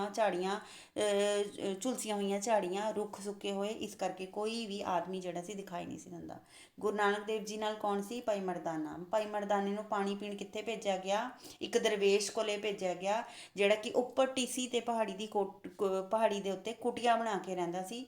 ਤਾਂ ਕਿੰਨੀ ਵਾਰ ਭੇਜਿਆ ਗੁਰੂ ਜੀ ਨੇ ਮਰਦਾਨੇ ਨੂੰ? ਕਿਉਂਕਿ ਮਰਦਾਨੇ ਨੂੰ ਤੇ ਹੋਰ ਸਾਥੀਆਂ ਨੂੰ ਪਿਆਸ ਲੱਗੀ ਸੀ। ਇਹ ਪੰਜਾ ਸਾਹਿਬ ਵਾਲਾ ਜਿਹੜਾ ਆਪਣਾ ਗੁਰਦੁਆਰਾ ਹੈਗਾ, ਇਹ ਵੀ ਇਸੇ ਕਹਾਣੀ ਤੋਂ ਬਾਅਦ 'ਚ ਹੀ ਬਣਿਆ, ਠੀਕ ਹੈ, ਇਸ ਕਹਾਣੀ ਨੂੰ ਯਾਦ ਕਰਾਉਣ ਲਈ। ਤਾਂ ਗੁਰੂ ਜੀ ਨੇ ਮਰਦਾਨਾ ਨੂੰ 3 ਵਾਰ ਉਸ ਦਰਵੇਸ਼ ਕੋਲੇ ਭੇਜਿਆ, ਪਰ ਉਸਨੇ ਕਾਫਰ ਕਹਿ ਕੇ ਉਸਨੂੰ ਮਰਦਾਨੇ ਨੂੰ ਪਾਣੀ ਨਹੀਂ ਦਿੱਤਾ, ਅਤੇ ਉਹਨੇ ਇਹ ਵੀ ਕਿਹਾ ਕਿ ਜੇ ਨਾਨਕ, ਉਹ ਕਹਿੰਦਾ ਵੀ ਮਰਦਾਨਾ ਕਹਿੰਦਾ ਮੈਂ ਗੁਰੂ ਨਾਨਕ ਦੇਵ ਜੀ ਨਾਲ ਆਇਆ, ਤਾਂ ਉਹ ਕਹਿੰਦਾ ਜੇ ਨਾਨਕ ਤੇਰੇ ਨਾਲ ਹੈ, ਪੀਰ ਕਹਾਉਂਦਾ, ਤਾਂ ਤੈਨੂੰ ਇੱਕ ਘੁੱਟ ਵੀ ਪਾਣੀ ਨਹੀਂ ਪਿਲਾ ਸਕਦਾ। ਤਾਂ ਗੁਰੂ ਜੀ ਦੇ ਕਹਿਣ 'ਤੇ ਮਰਦਾਨੇ ਨੇ ਪੱਥਰ ਪੁੱਟਿਆ, ਤਾਂ ਪੱਥਰ ਹੇਠੋਂ ਕੀ ਨਿਕਲਿਆ? ਪਾਣੀ ਹੀ ਪਾਣੀ ਦਾ ਝਰਨਾ, ਅਤੇ ਪਾਣੀ ਦੀ ਨਹਿਰ ਵਗ ਗਈ ਉੱਥੋਂ, ਅਤੇ ਜਿਹੜਾ ਦਰਵੇਸ਼ ਸੀ ਉਹਦਾ ਜਿਹੜਾ ਸੀਗਾ ਉਸਦਾ ਪਾਣੀ ਜਿਹੜਾ ਸੀਗਾ ਉਹਦੇ ਘਰੋਂ ਸੁੱਕ ਗਿਆ ਸੀਗਾ।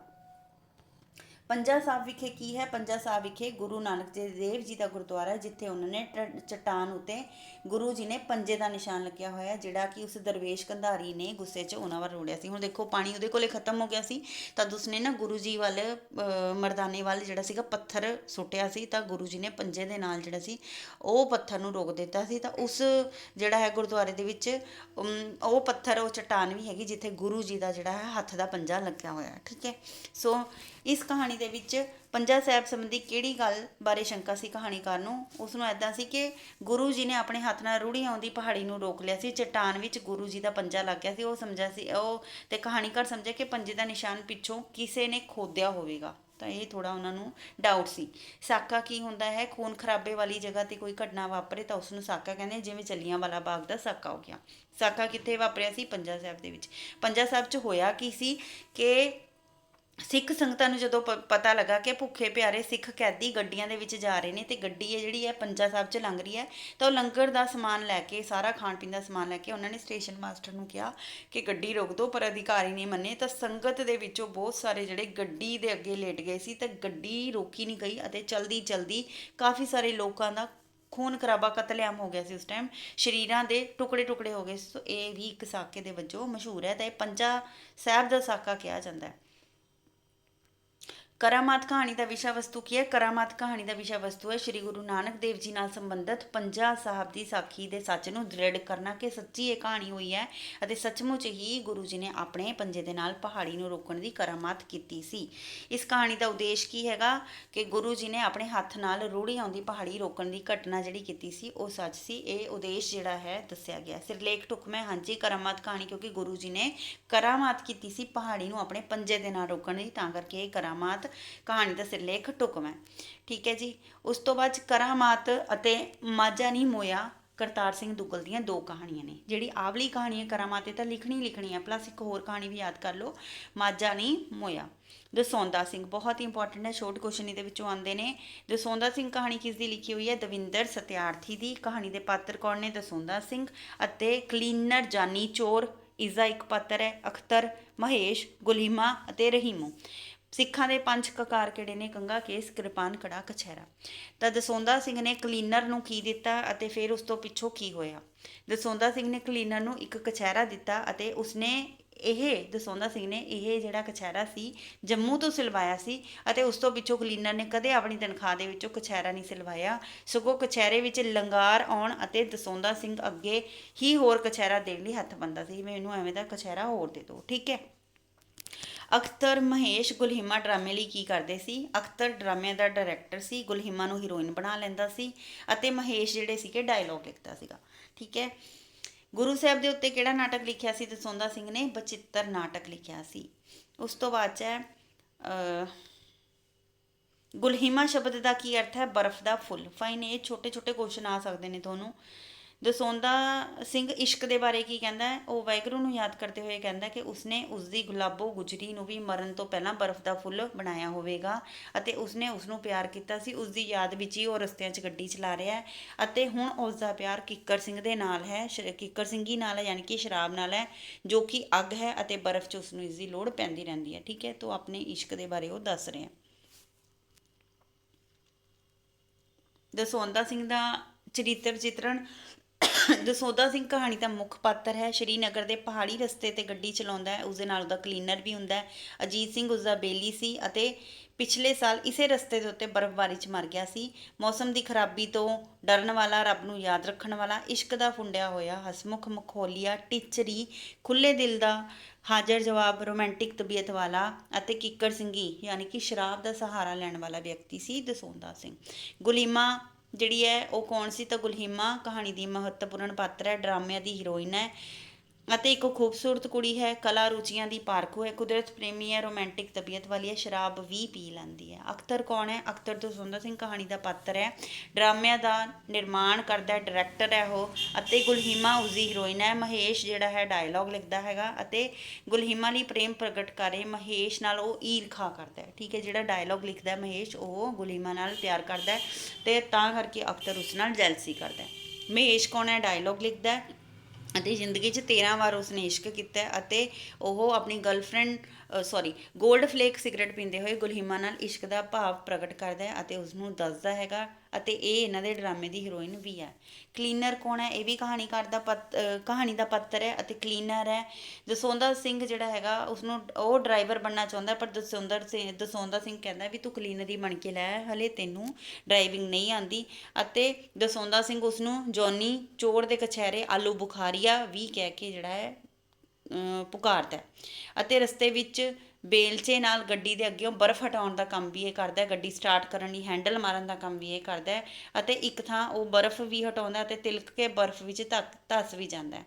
ਇਸ ਕਹਾਣੀ ਦਾ ਵਿਸ਼ਾ ਕੀ ਹੈ? ਇਸ ਕਹਾਣੀ ਦਾ ਵਿਸ਼ਾ ਹੈ ਕਿ ਮੌਸਮ ਅਤੇ ਮਨੁੱਖ ਦਾ ਵਤੀਰਾ ਨਾਲ ਨਾਲ ਚੱਲਦੇ ਨੇ, ਚੇਂਜ ਹੁੰਦੇ ਰਹਿੰਦੇ ਨੇ। ਭਿਆਨਕ ਮੌਸਮ ਤੋਂ ਆਮ ਮਨੁੱਖ ਡਰਦਾ ਹੈ, ਫਿਰ ਉਹ ਗੁਰੂ ਪੀਰਾਂ ਨੂੰ ਯਾਦ ਕਰਦਾ ਹੈ ਅਤੇ ਪਾਠ ਦਾ ਉਚਾਰਨ ਕਰਦਾ ਹੈ। ਆਪਣੇ ਕੋਈ ਵੀ ਡਰ ਆਉਂਦਾ ਤਾਂ ਆਪਣੇ 20 ਬੱਚਿਆਂ ਨੂੰ ਯਾਦ ਕਰਦਾ ਹੈ, ਅਤੇ ਆਪਣੇ ਨਾਲ ਕੋਈ ਸੋਹਣੀ ਜਿਹੀ ਕੁੜੀ ਦੇ ਨਾਲ ਮਰ ਜਾਣ ਨੂੰ ਵੀ ਜਿਹੜਾ ਹੈਗਾ ਉਹ ਚਾਹੁੰਦਾ ਹੈ, ਅਤੇ ਆਪਣੀ ਪ੍ਰੇਮਿਕਾ ਨੂੰ ਵੀ ਯਾਦ ਕਰਦਾ ਹੈ।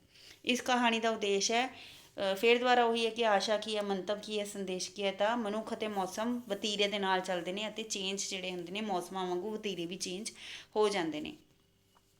ਉਸ ਤੋਂ ਬਾਅਦ 'ਚ ਕਹਾਣੀਆਂ ਲਿਖੋ। ਦਸੌਂਧਾ ਸਿੰਘ ਦਵਿੰਦਰ ਸਤਿਆਰਥੀ ਦੀ ਕਹਾਣੀਆਂ, ਅਤੇ ਨਾਲ ਹੀ ਝੁਮਕੇ ਜਿਹੜਾ ਹੈ ਇਹ ਵੀ ਇਸਦੀ ਕਹਾਣੀਆਂ।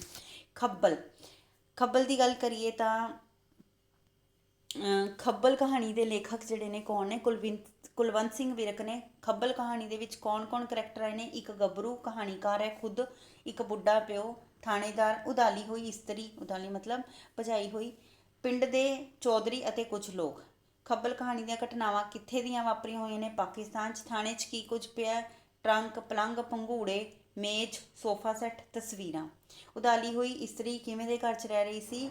ਇਹ ਸਾਰੀ ਜਿਹੜੀ ਇਸਤਰੀ ਸੀ ਤਿੰਨ ਕੁ ਮੰਜੀਆਂ ਅਤੇ ਅੱਧ ਬਚੱਦੇ ਜਿਹੜੇ ਛੱਤੇ ਹੋਏ ਕੋਠੇ ਦੇ ਵਿੱਚ, ਕੱਚੇ ਕੋਠੇ ਦੇ ਵਿੱਚ ਰਹਿ ਰਹੀ ਸੀ। ਠੀਕ ਹੈ ਜੀ। ਉਸ ਤੋਂ ਬਾਅਦ 'ਚ ਹੈ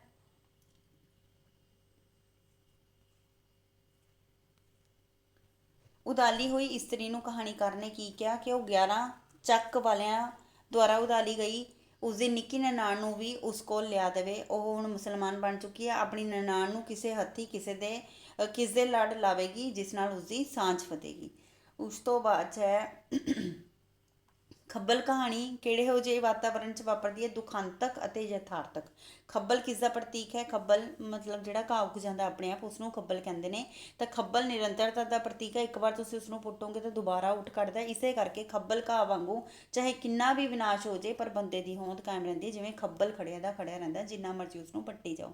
ਇਸ ਕਹਾਣੀ ਦਾ ਮੰਤਵ ਕੀ ਹੈ? ਆਸ਼ਾ ਕੀ ਹੈ? ਉਦੇਸ਼ ਕੀ ਹੈ? ਤਾਂ ਕਹਿੰਦੇ ਬੇਸ਼ੱਕ ਰਾਜਨੀਤਿਕ ਚਾਲਾਂ, ਕੁਦਰਤੀ ਆਫਤਾਂ ਆ ਜਾਣ, ਮਨੁੱਖੀ ਜੀਵਨ ਵਿੱਚ ਉਥਲ ਪੁਥਲ ਇਹਨਾਂ ਚੀਜ਼ਾਂ ਦੇ ਨਾਲ ਮੱਚ ਜਾਂਦੀ ਹੈ, ਪਰ ਫਿਰ ਵੀ ਉਸਨੂੰ ਆਪਣੇ ਸਮੇਂ ਦੇ ਅਕੋਰਡਿੰਗ ਲੀਹ ਦੇ ਉੱਤੇ ਆਉਣਾ ਮੁਸ਼ਕਲ ਜਾਪਦਾ, ਪਰ ਹੌਲੀ ਹੌਲੀ ਆਉਂਦਾ ਜ਼ਰੂਰ ਹੈ ਆਪਣੀ ਲੀਹ ਦੇ ਉੱਤੇ। ਮਤਲਬ ਕਿੰਨਾ ਵੀ, ਜਿਵੇਂ ਹੁਣ ਕਰੋਨਾ ਆਇਆ, ਕਰੋਨਾ ਤੋਂ ਬਾਅਦ 'ਚ ਆਪਾਂ ਦਾ ਸਭ ਦਾ ਸਿਸਟਮ ਹਿੱਲ ਗਿਆ ਸੀ, ਲੇਕਿਨ ਫਿਰ ਵੀ ਆਪਾਂ ਜਿਹੜੇ ਆ ਲਾਈਨ ਦੇ ਉੱਤੇ ਜ਼ਿੰਦਗੀ 'ਚ ਵਾਪਸ ਆ ਕੇ ਹੈ।